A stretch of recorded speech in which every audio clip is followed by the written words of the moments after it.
Good morning. How is everybody? We made it through the week. How has your week been? I want to know how everybody's doing. And today I just want to go through a few things before we get into what we're going to talk about. So, all this week I've been sharing with you some of my biggest takeaways from the Mom So Hard virtual conference. And it was amazing. I hope that you all got to watch it. I just realized I've got some mascara under my eye. Oh my gosh. Good morning. Good morning. How is everybody? I just so excited to see you guys. So I have spent this week resting and recovering. Well, for the most part, I've done a lot of work too. I created another course, and I'm in the process of creating another course that hopefully will be launched by this weekend. So the course that I created earlier this week, I just want to let you know you're glowing. Oh, thank you. So the course that I created earlier this week was your complete guide to organizing and hosting an event. So that course, the link to that course is available in the description of this video. And I'm creating another course. I was hoping to have it done by today, but it's not quite done yet. And it is how to craft an irresistible sales presentation. So that's going to be awesome. Both of those are going to be awesome. I think this is really useful for anyone who's in business or who wants to be in business, because sales is part of business. It's a big part of business, and we have to feel comfortable doing it. We have to be good at it, and if we want our businesses to grow. So if you hear all this noise behind me, all my kids are just being kids. They are watching their shows and playing, and so yeah, that my house is normally very loud.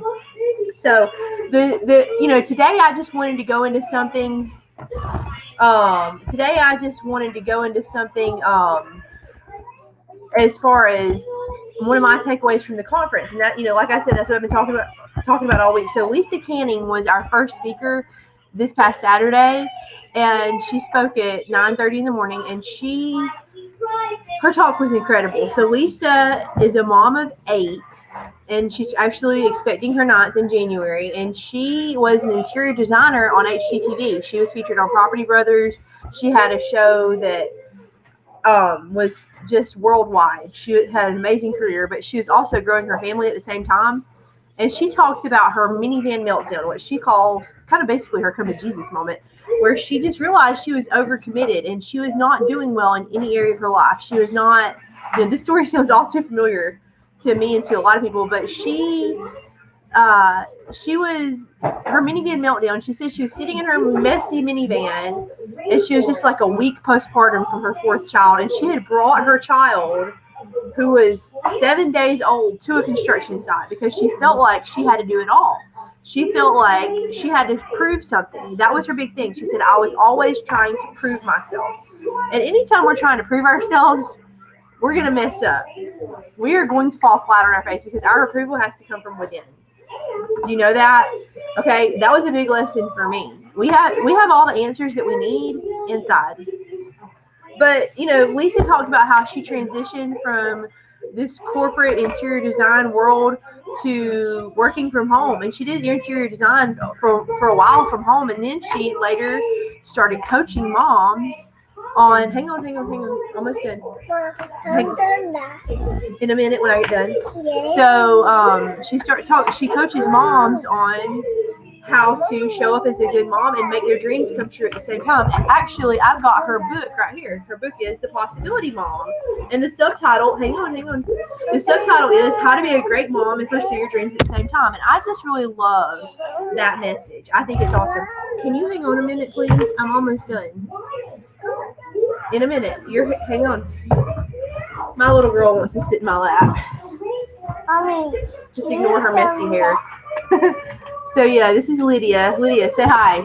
Hi. Okay, let me talk. Stop.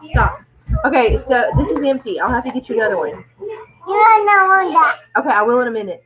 So Lisa was talking about one thing that really stuck out to me that Lisa said was something she called her recalibration. And I loved what she said. This is something that I honestly have never thought about. And she admitted just on the event that she has yelled at her kids. She yells at her kids a lot, and that made me kind of feel better because I still yell at my kids. I mean, Not something I'm proud of, but it happens. Moms, sometimes we just, our kids get on our nerves and we end up yelling. But she said that she used to feel really bad about, like, she would spend hours, like, the rest of the day after she yells at her kids. The rest of the day, she's a mess. Like, she can't recoup from that. She can't recover from that. So she would, that was really hard for her. She said now, sit down. She said now she has what she calls her 60-second recalibration. Basically, she shifts her thoughts after, once it's done, it's done. Once you yell at your kids, you yell at your kids. You can't just take those words back. So she has a 60-second recalibration where she shifts her thoughts, and within 60 seconds of just doing some breathing exercises and shifting her thoughts, she's fine. She is back to momming. She is back to her best self. So I think that's a really useful tool. And so I tried it this week, and I did not get up to 60 seconds. It took me a little bit longer than that, but you know what? I'm going to keep doing it. So it's something that I had to hang on a minute. It's something that I had to be really intentional about. It's something that I had to really, catch myself, because I have already been in the habit of beating myself up so badly, and it just spiraling out of control, my emotions spiraling out of control, and then yelling repeatedly, and it getting worse and worse and worse, and not having a productive day where I'm really showing up for my family. And so I've begun that practice of recalibrating, intentionally recalibrating after I have a mom fail, no matter what it is, if it's yelling or whatever. Patty, can you get her one of these? Can you get her one of these? One of these up there. So, okay, hang on. So, I think it's very useful. So I just challenge you, if you, when you have a mom fail, not if, but when you start failing as a mom, whether it's yelling at your kids or doing something else that makes you feel bad about yourself, do some deep breathing. Just take a pause in the middle of all that's going on. Let me see it. Do some deep breathing and start thinking and do an I am affirmation. Do something to think something that makes you feel good about yourself as a mom. And I guarantee you it's going to be awesome. So I hope you guys have a great weekend, and I'm going to attend to this chaos around here. You know what I mean, right? And so I will see you next week. Don't forget, another thing I've announced a little bit this week, but I haven't announced a lot. In August, we're doing a 28-day challenge, and it is called From Chaos to Control Mommy Challenge. So, yay! I hope I'll see you here in August, and I hope you have a great weekend. Bye.